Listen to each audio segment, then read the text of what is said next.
What is up, people? What is up? Okay, so I would like to talk to you guys today about a mini-series I just watched on Netflix called When They See Us. It's based on the events of the Central Park 5 back in 1989, who were five teenage boys between 14 and 16 years old who were wrongly convicted of a crime and spent some years in prison. Between 6 years was the shortest ones. Shortest sentences, or well, not shortest time, because you just get reset different times. So 6 years was the shortest time, and 14 years was the longest time for one of the boys. And yeah, I want to talk about this series. So I want to talk about it maybe more than two parts, but I want to talk about a few different parts. So first I want to talk about it just as a piece of entertainment. So ignoring the historical aspects for the moment, just as a mini-series, 4-part mini-series, and that whole thing. I thought it was done really well. It's directed by Ava DuVernay, who co-wrote it as well. And I thought it was done really well. I thought the story was told really well. It was really engrossing. It's 4 parts. They're about an hour, 10 minutes each, hour, 15 minutes each. I did not plan on watching all of them in such a short period of time, but it was just so intriguing that I was like, you know what, I just gonna stay up and watch all of these things. So I ended up watching all 4 episodes in one day in a space of maybe about, I don't know, 7 or 8 hours or however long it was, I don't know, but yeah, it was just so engrossing, so engaging, the way the story was told, the way it just draws you in. The acting was incredible, the emotions, everything about it, it was just done really, really well. So yeah, definitely recommended, whether you're interested in I think even if you're not particularly interested in the story it covers, like the real life story it covers, if you never heard of it or doesn't, maybe you just, whatever about it. I think just as a piece of entertainment, it's worth watching just for the fact that it's just done really well. But it is based on a true story that happened back in '89. So these 5 boys out in Central Park with a bunch of other people. There was like 30 plus people in the park at the time, and they're out there, doing what young boys do, like messing around, that whole thing. Police get involved, arrest a bunch of them, and it just so happens that while they were there in the park, a little bit. And by the way, Central Park, if you don't know, is huge. If you say that to a group of people in the park at the same time somebody's getting raped, you think, well, why didn't they say anything? Yeah, Central Park is pretty huge. It's a massive, massive park. Like, for those of you in London, if you know Hyde Park and how big Hyde Park is, Central Park is actually bigger than that, I believe. I might have to double check that actually, but I think Central Park is actually bigger than Hyde Park. I know it's bloody huge, so yeah, you could easily have like 30 plus people in the park at one step part and something going on in another part, and nobody knows what's going on. It's pretty big.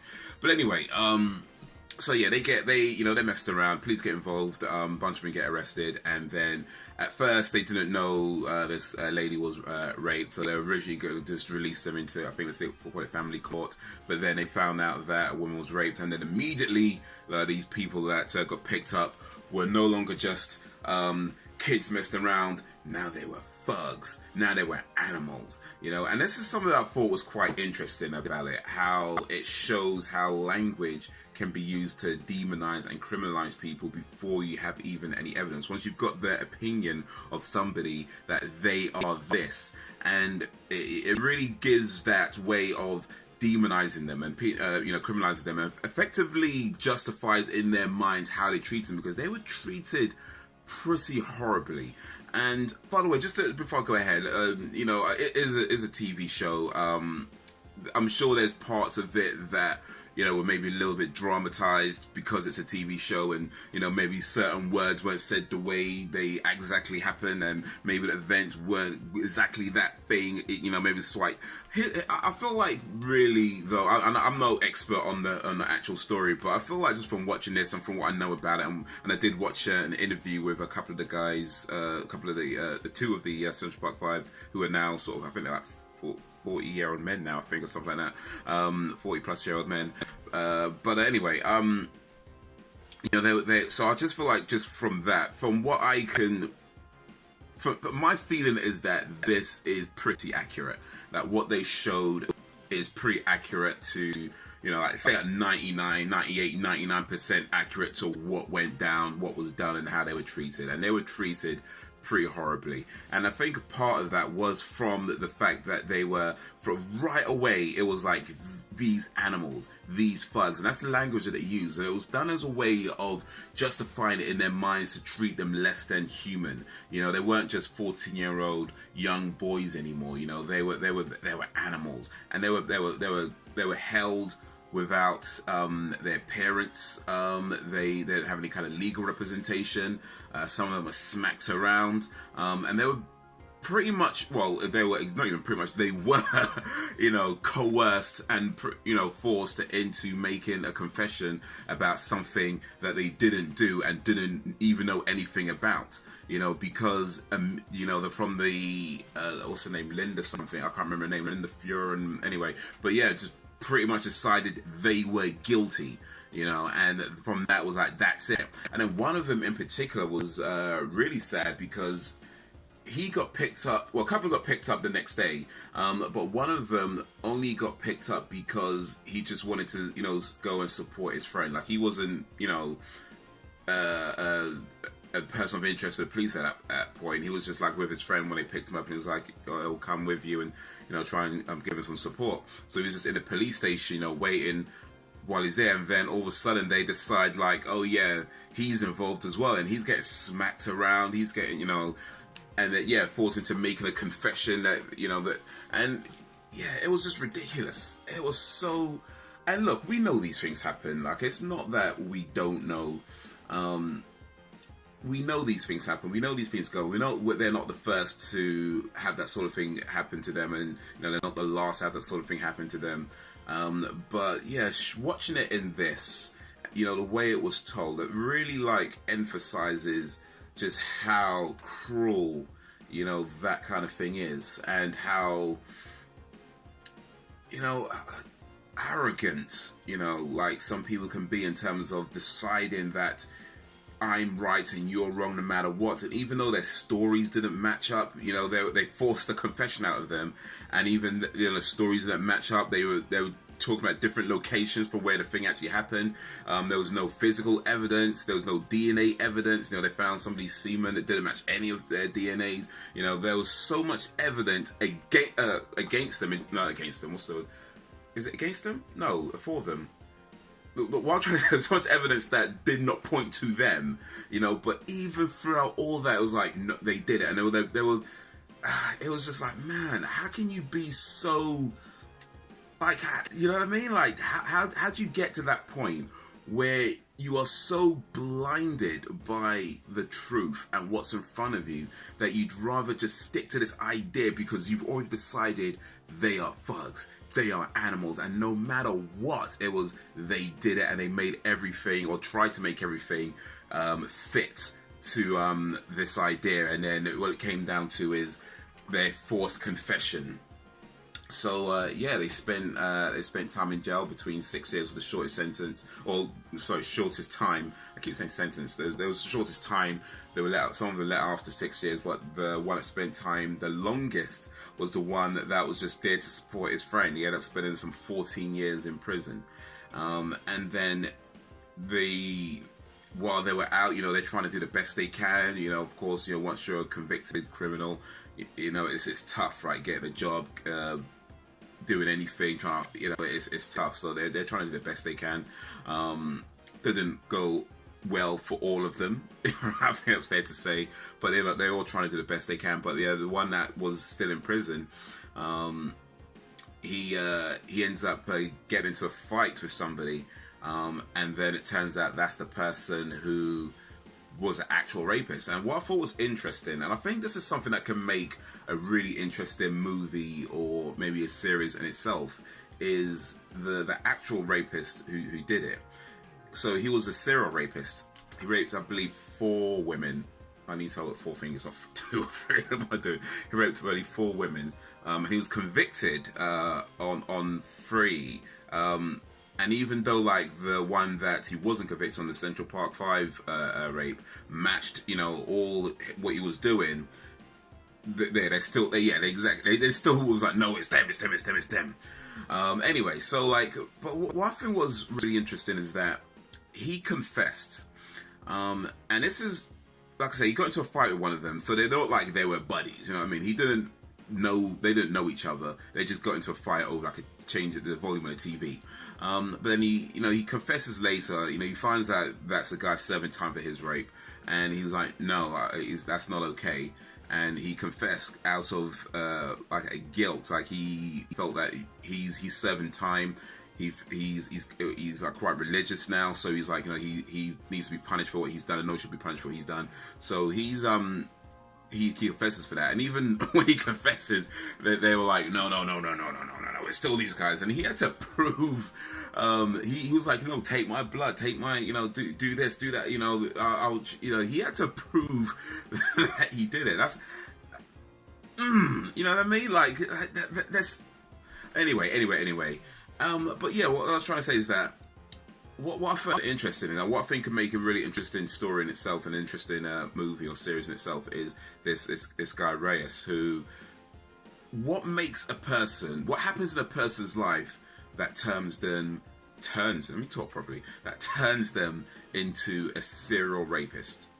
What happens in a person's life that turns them into a serial rapist to the point where they're brutalizing, battering, and raping women?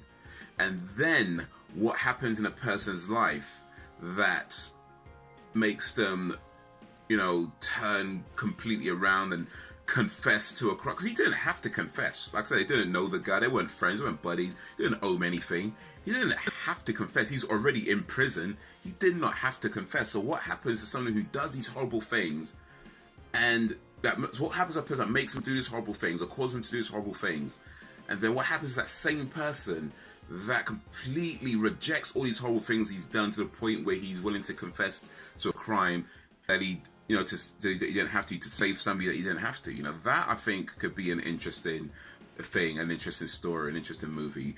And this doesn't go into that depth, which is, it's fine. I mean, it's concentrated on the five boys in particular, so that's not a problem for this. I just think to myself that could be something quite interesting to find out what happened to a person that makes them do these horrible things and then completely reject these horrible things that they've done.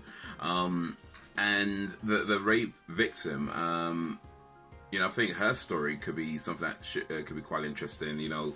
Somebody who's just like going about it and how she felt about it. Like, it doesn't really go into that, how she felt about it, because you've got a person who was brutalized in, one of the worst ways imaginable. Doesn't know who did it because she was just hit in the back of the head. She didn't see anything, doesn't, remember much. So she's not identifying anybody herself, but then she's being told by the system that these are the boys that did it, right? These are boys that did this to you. She's being told that. And then 14 some odd years later, no, it was the wrong guy. Like, how does that make you feel? Do you feel anything about that? What does that do, to a person? Like, you're being told it's resolved, then you're being told it's the wrong person, somebody else did it, but they were in jail anyway, so does it matter to you? They're being confessed, you know what I mean? What does that...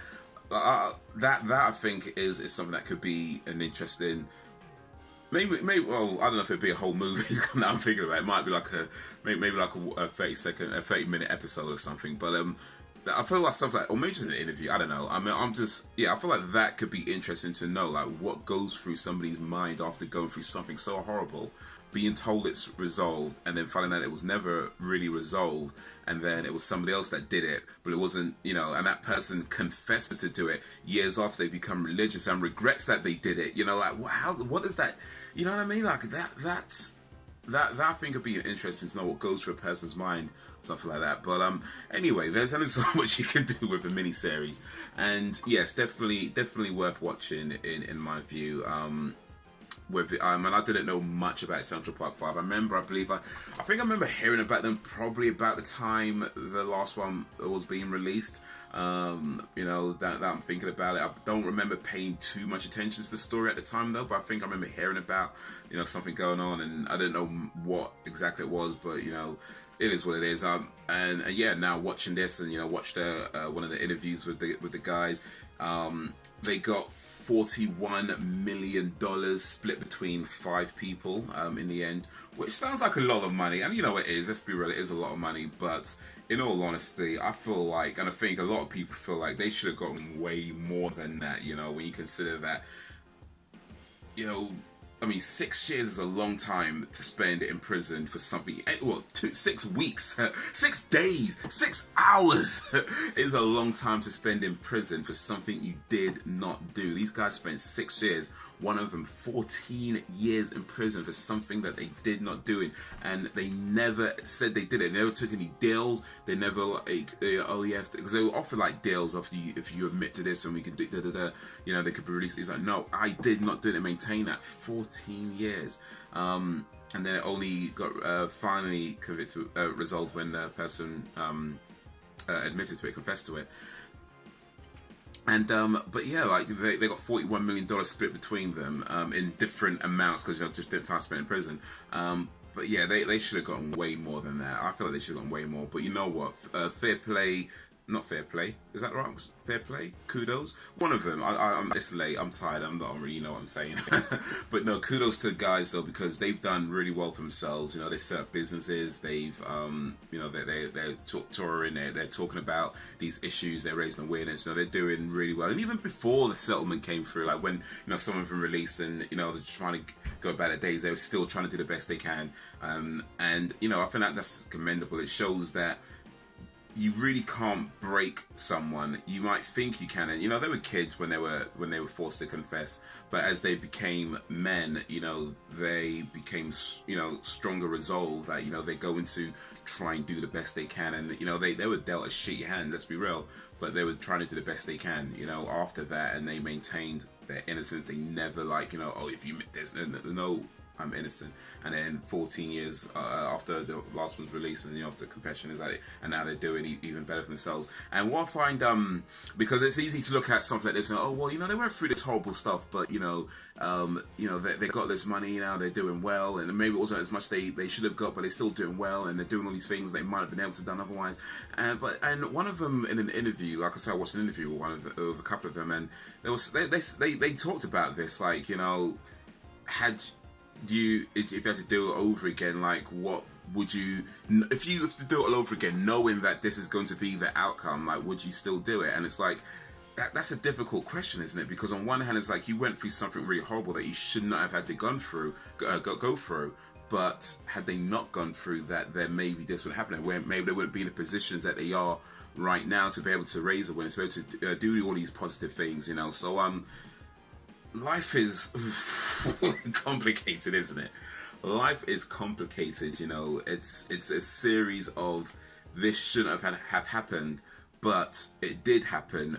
Now what do you do? And I think that's the message, that if there is a message, I think that's the message that is trying to do. At least a message I'd want to put out there anyway. Things don't always go the way you want them to go. Things don't always happen in a way that's the most ideal, in the best way. But if they happen, you know, what do you do next, and how do you proceed? You know, you always try to do the best you can, no matter what. So yeah, that's when I end this. I've been talking for nearly 20 minutes now, so let's end this video. But anyway, if you've watched When They See Us, let me know what you think. If you going to watch it or whatever, you know, let me know if you've seen, what you think of it. If you know about the story, if you know about Central Park 5, you know, let me know what you think and all that stuff. And you know, and if you like this video, give it a like and share it amongst your friends. If you did not like it, then give it a dislike and share it amongst your enemies. You can check out more videos, follow me around the web, all links in the description. But that is all for now, so thank you for watching, and until whenever, if ever, peace out, y'all.